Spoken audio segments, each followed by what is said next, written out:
Hello again, everybody, and welcome to another edition of the Green Bay Football Show with the great John Dodds. I'm Tom Pippins, delighted to be back with you. As John said, I was on assignment, right?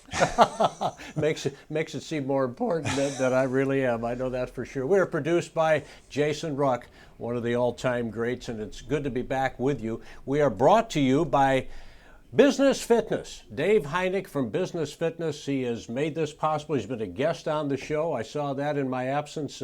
Absolutely outstanding. And there's so much going on with Business Fitness.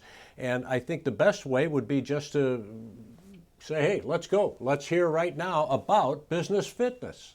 We weave NetSuite into the DNA of your business. There are many threads in your organization. Over time, some become tangled. When NetSuite is woven in as your primary business system, the overall fabric becomes smoother, stronger, and more flexible. We at Business Fitness are a NetSuite success agency. With decades of NetSuite experience across hundreds of clients ranging from 3 users to billion-dollar enterprises, we love what we do. Whether we're helping you implement NetSuite for the first time or helping you improve how it works for your company, our focus is our relationship with you and ensuring you get the most from your software. It all starts by us listening.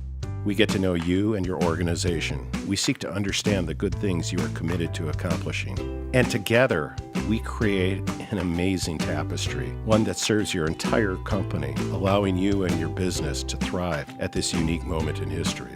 This is possible because we're an ambidextrous organization.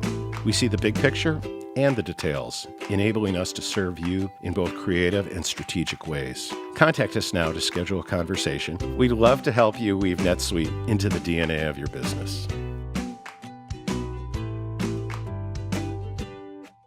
The Green Bay Football Show brought to you by Business Fitness. They are doing marvelous things. Dave Heineck, we're thankful that you are our sponsor for sure. John, let's talk.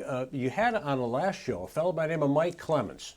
He, of course, from the Bill Michaels Radio Network. And Mike, I think, is one of the most astute, hardworking people I ever came across up there at Green Bay talking about the Packers. Known Mike for about 25 years, and nobody works harder. He lives down in Racine. He seems like he's drives up to Green Bay all the time, gives reports from Green Bay, watches every one of the practices that the media can. He's always there, and he's a pro's pro. Well, in this particular show, we're going to get nostalgia. We're going down memory lane, but first we want to get current. So let's hear again from Mike Clemens, Bill Michaels Radio Network, brought to you by Business Fitness. Michael? How's the defense looked? I know at corner, the Packers probably have the deepest corner position in the league in terms of they didn't even use Jair Alexander for about 60% of the season last year. And Rasul Douglas, wow, what a find that was. The Packers paid Rasul Douglas, and now here's what you got. You've got the team confident that Jair can play 100%. Coming off the shoulder injury, they give him a 4-year deal worth, what was it, $85 million, like $30 million guaranteed. But here's the thing. They're putting Rasul at the star position, at the nickel back, at the slot corner. Because that's the bigger guy, the tougher guy. Maybe not the fastest guy, but he showed he's got a knack for the football last year. Remember the last time they did that with a guy, he went from corner to safety to nickel, and that was Charles Woodson, and he was named Defensive Player of the Year. So if Rasul is really that keen on picking up, if it's the running play, yeah, I'll take out that runner, or I can drop back and play over the middle, and he's crossing tight ends, etc. That means you've got Eric Stokes and Jair on the corners. Now, the last time you had 2 speedy corners like that to take out your deep threats was Terman and Shields. And Sam Shields. And you won a Super Bowl. So if they can keep those 3 guys healthy, and if that's the direction they're going, that means Adrian Amos can stay back at safety. He doesn't have to come up into the box like he did so much last year, and did a fine job of it. And Darnell can stay back at the other safety position. That's pretty good coverage. I saw Reggie Wayne in a locker room, Indianapolis locker room during the preseason. And Mike, as you know, you can't get any information in a preseason game in a locker room. It's just void. And I just saw him standing there. I went up to him and I said, hey, Reggie, you didn't play that game. And I said, what makes the Packer defense great? Or different, unique. And he said, Charles Woodson, he's the only cornerback in the league that our offensive linemen scheme for during their meetings during the week. Where's Woodson? He's like a linebacker who plays DB. So Yeah. he was the difference. And Dom Capers featured him in that little, just like he did the other Woodson at Pittsburgh. And that was a big loss when he hit the wall. Yeah. So then, as for the rest of the defense, the defensive line, they're not in pads, so I don't know if there's much judgment I can make except just, with the guys that they've added, either in free agency, with Wyatt with at the end of the first round to help out Kenny Clark looks pretty good there. As I mentioned, Dean Lowry for some reason has been on with the rehab group for undisclosed situation there. Maybe he had something done in the off season, but they feel pretty good about their defensive line coach and the guys that they've brought in, and they've moved on. Now let's talk about linebackers, though. I mean, what's this defense going to be like without Zadarius Smith and their outside linebacker coach, Mike Smith, who these guys really like? Well, it's because of the performance they got out of Preston Smith last year and the continuing ascension of Rashawn Gary. And then they really like, Gutekunst talked about how much he liked Jonathan Garvin to back up those two guys at the edge. So that's where they feel like that. Now let's take it to the inside linebacker. You're all familiar with the Devondre Campbell story, how they picked this guy up, and he ends up becoming an all-pro. Quay Walker, John and Dave, I'm telling you, this guy from Georgia, that first round pick that they took, he's tall. Even Larrabee said to me today, when's the last time you saw an inside linebacker that tall? And the quickness is there and the awareness, and there's just a maturity about him, a football IQ maturity.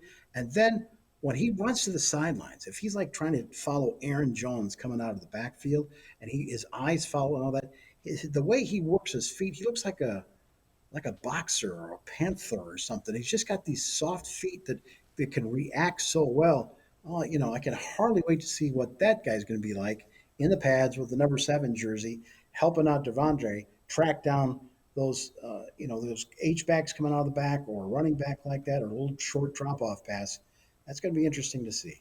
We've been talking to Mike Clemens from the Bill Michaels Radio Network.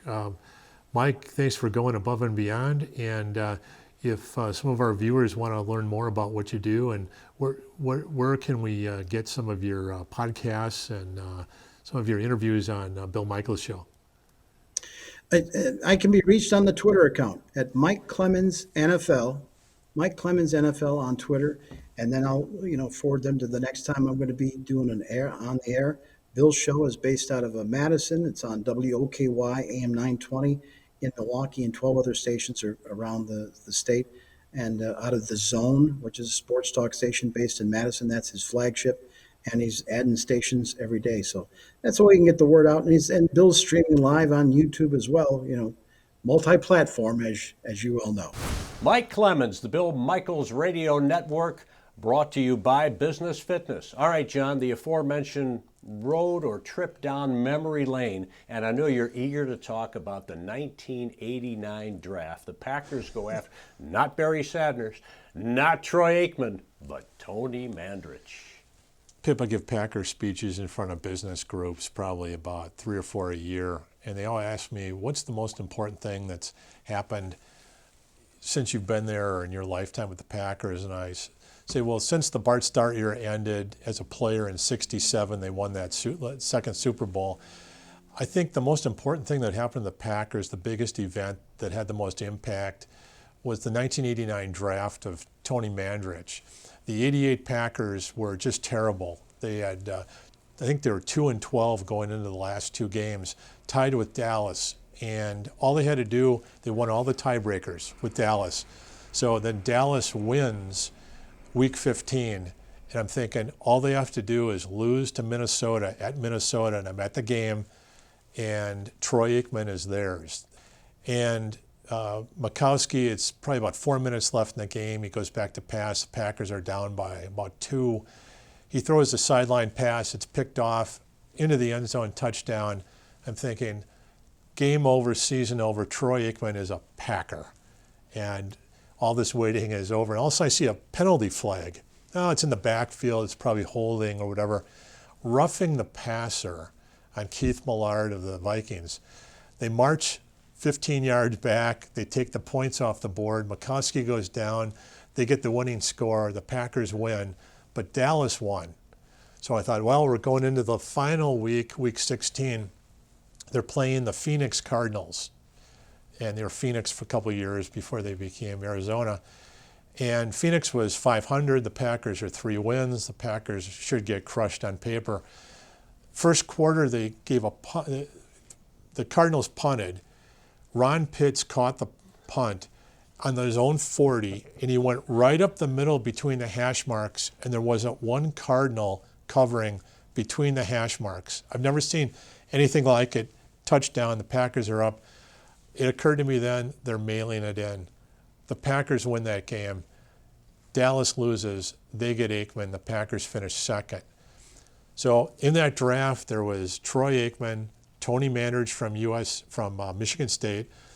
There was Barry Sanders from Oklahoma State, Deion Sanders from Florida State, and Derek Thomas from Alabama. So there's 4 Hall of Famers and Mandridge there. You're with the second pick. And I was watching the bowl games to get up to speed to prepare for the draft. And Michigan State was playing Georgia, I think in the Holiday Bowl. And I thought, well, let's see what this Mandridge is all about because there's a lot of hype. And there was one play where he's playing left tackle, and they run a play off his left tackle, and the defensive end for Georgia came inside, and Mandridge took him and pounded him into the nose guard and to the other defensive end, pancaked all 3 of them, and then pointed at him. Yeah. So like, stay down. You know, that reminded me a little of John in the movie Blindside with Michael Orr, of course, who went on to play for, when he was just driving the opponent in a high school game. Once he got it, it was like over the stands, through the gate, over the fence. Yeah, Unfortunately, their steroids were involved, and Tony Mandridge, when he became pro, that came out, and he was a mediocre player. You've chatted before, and we covered his news conference. We brought Tony outside Lambeau Field and did a little stand-up, and I was certainly thinner in those days, but Mandridge had me on his bicep. I said, oh man, this guy is gonna block for 15 years and be a Hall of Famer. Just didn't turn out. He was an okay player, especially when I think he left and went to the Colts, but it just didn't work out. And yet, John, to your point, it set everything in motion. It did. To take a step back, the drafts used to be on a Monday and a Tuesday, and they used to be longer. They used to be 12 rounds. They used to be a little bit longer. And so the Packers had the second pick. So Dallas takes Aikman. I'm thinking, gee, so they take Mandridge. Well, the guy's a phenomenal blocker. Mm-hmm. It might be interesting to have some guy like that. And they flew him up that draft day, and he walks in, and he was wearing this mesh halter top. And he was the biggest human being I have ever seen in my life. And his brother came in with him. So I think the Packers must have sent a plane for him, and they brought him in.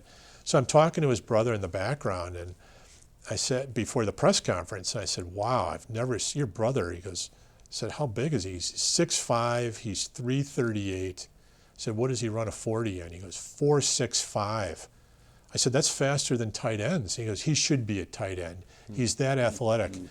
So I'm like, whoa, this is amazing. Well, he gives a kind of a fire and brimstone, I'm here and I'm going to be a real badass here in Green Bay.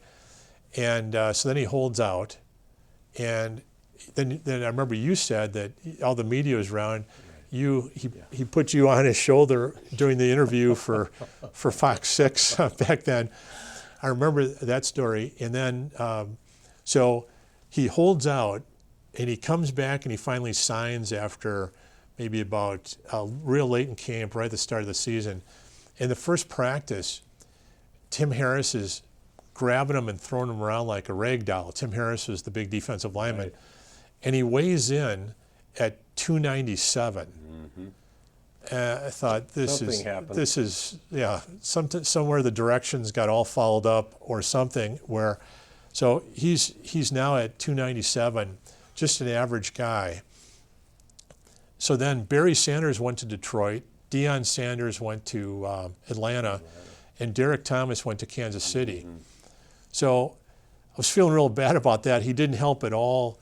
And then Mikowski got hurt the next year. So in 90 and 91, the fortunes of the team are going south. And John, wasn't there a game when Reggie White, the late great, who was with the Eagles at that time, absolutely obliterated Mandrich? Right. He treated him like a little doll. He just kind of took him. And Reggie White's key, they discovered he was so quick that if he could get the offensive tackle to shift his weight a little bit off balance, he could use his strength and just encourage him to go that same direction. And that's what he did with Mandrich.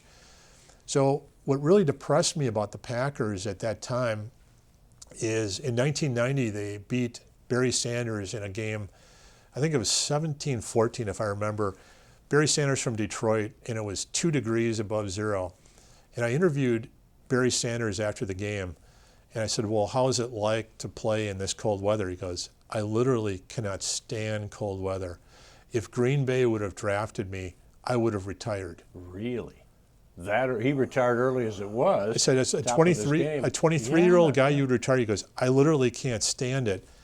And I remember clicking my microphone off thinking, walking out, I said, this team will never make it back, because if great players don't want to play because of the weather. And so Tom Bratz was the GM at the time, and he was played Marquette football for Marquette football in the 50s. So he would attend some of the events that I would go to, and I would always go up to him and just pick his brain until he got tired of me and would walk away, and I knew I had asked him too many questions. But I said, coming into the 89 draft. Wait, you asked too many questions? That's an upset. Well, I'm in the same boat. Our producer knows that. Jason knows that. But anyway, exactly. So Bratz walks away. So Bratz walks away, but before he did, I said, if you had no needs, who would you have taken? And no politics. And he goes, no needs, no politics. The 89 draft, I would have taken, if I had the number 1 pick, I would have taken Deion Sanders. He's the best position player at any position I've ever scouted. Prime time. So I thought, well, that's pretty interesting. So, but what was good, if they had drafted Barry Sanders, Lindy Infante might have been a little bit more successful. But instead, it led Bob Harlan in '91 to fire Tom Bratz, to bring in Ron Wolf. He fired Lindy Infante. They brought in Mike Holmgren, traded for Brett Favre. A year later, brought in Reggie White. All because I think the Mandrich pick, because if they had taken any of those Hall of Famers, then the Packers would have been more successful and would have been mediocre for longer. So that to me was the seminal moment, getting Ron Wolf in. And Ron Wolf then had his first draft in '92, had the opportunity to interview Wolf about it. And interesting for Badger fans, in the second round of that draft, they took Mark D'Onofrio, the great middle linebacker for Penn State. And years later, when I was talking to Wolf about it, he said Mark D'Onofrio was the best-looking rookie middle linebacker he had ever seen in his career. He absolutely dominated the camp. They had traded for Favre, and they had drafted Terrell Buckley. They had Robert Brooks and Mark Chmura in that draft, and Edgar Bennett. So it was a great draft. But and getting Reggie in, I mean, that was just phenomenal. And Reggie, you'll recall, said part of the reason, well, of course, there was good money and what have you, but the good Lord told him to do it.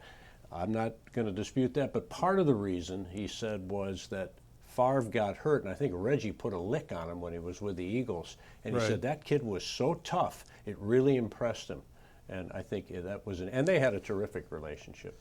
Yeah, and that was the '92 game in Milwaukee where the Packers won by 1 point. I want to say it was 24-23. But in the fourth quarter, Reggie White came in and hit Brett Favre and separated Favre's left shoulder, his non-passing shoulder.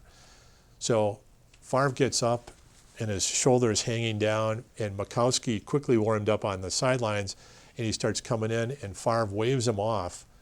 And Reggie White looked at that and he couldn't believe that Favre was still playing. So Holmgren changed the whole game plan at the end of the game that Favre could only throw to his right without pain. So they win the game, and I'm interviewing Reggie with a pack of journalists afterward, and he said something like, "Some quarterbacks can't handle pain." And he turns, he looks at Randall Cunningham. Oh. So when, at the end of the 92 season, Bruce Bossman Cezanne, who is, a lot of people around Milwaukee know Bruce, one of the big fans of Marquette basketball and all our local sports, gave me a tip that he was working at the time around the Milwaukee courthouse, and Judge Burns, who is a judge who was on the board of directors at Green Bay, said to Bruce, he knew Bruce was a big fan, he said, "Hey, Ron Wolf's going to try to get Reggie White." And so Bruce immediately comes after a Marquette game, comes down and tells me this. I thought, you know what, that's plausible, is because Reggie White knows how tough Brett Favre is, and he really likes Brett Favre. Reggie White might just do it. Plus, Mike Holmgren had come in, and he had African-American coordinators and Sherm Lewis on offense and Ray Rhodes on defense, the first team in the NFL history to do that. So I thought, there's a chance that this would happen. And obviously, $17 million with $10 million guaranteed, and plus God telling him to come, sealed the deal. But that all kind of happened with because of Ron Wolf coming in. But him saying that Mark D'Onofrio was the best linebacker, it's interesting. He just joined the Badgers in coaching capacity. Before the show, So, but he said that Wolf also told me about that 92 draft where Ray Rhodes wanted Terrell Buckley. I think they had the 5th or 6th pick. And Mike Holmgren wanted Desmond Howard.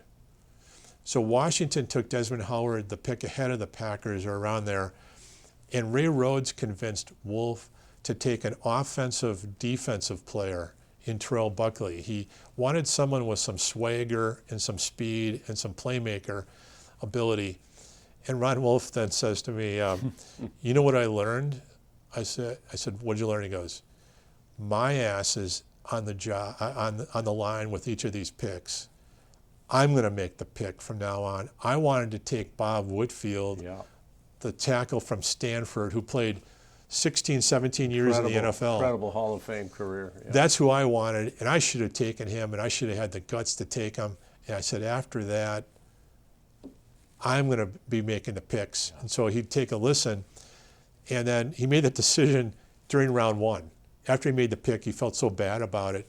He took the second first-round pick and traded it for Brett Favre to Atlanta. Then he took D'Onofrio with the second pick.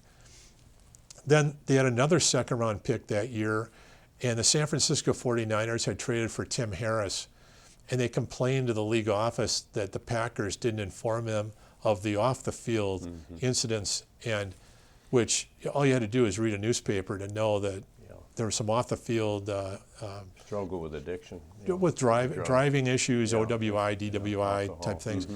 So Pete Rozelle came in and said, "Hey, Packers, just give a second-round pick to the 49ers, return it, and they will allow you, and the 49ers will allow you to take Ray Rhodes, Sherm Lewis, and all the coaches that Holmgren wants from Bill Walsh's staff." So Wolf didn't tell anybody until that day of the draft and said, "Yeah, we'll just take that second-round pick."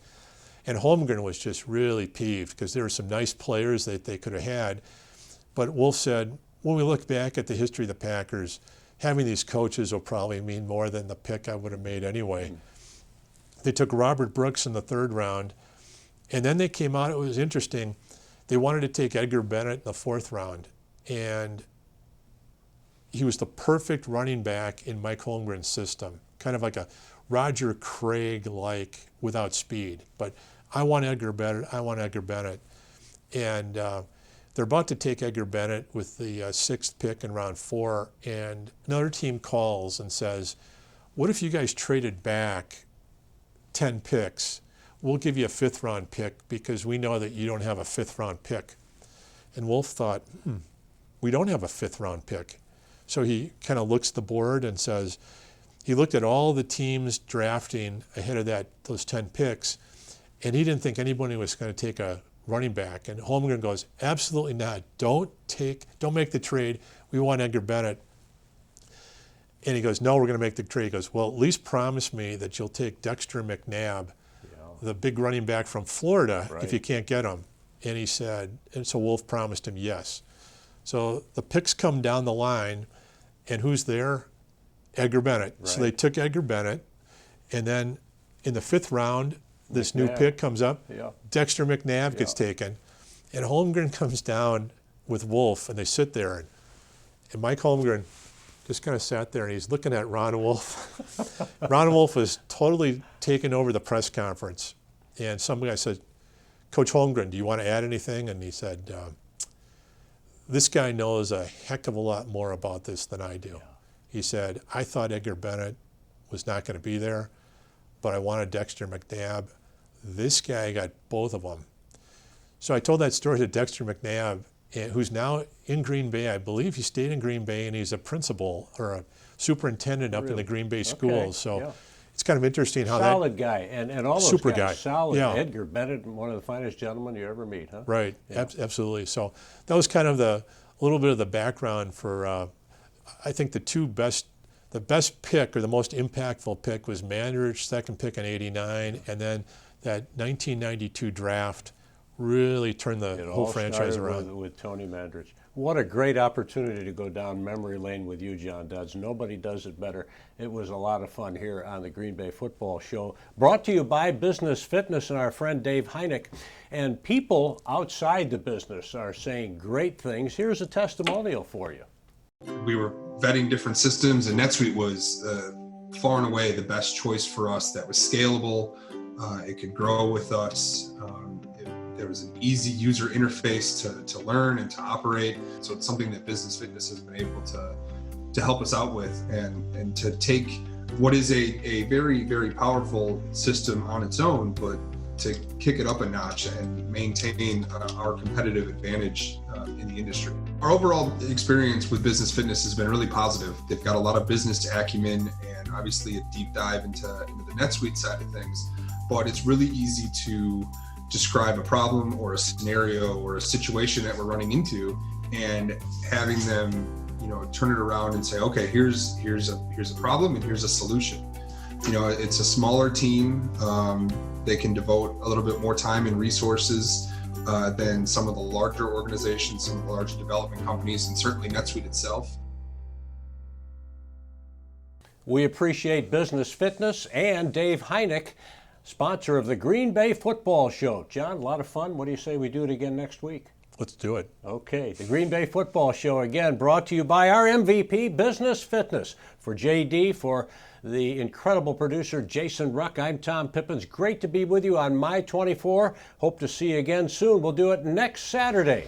God bless you, and go Pack.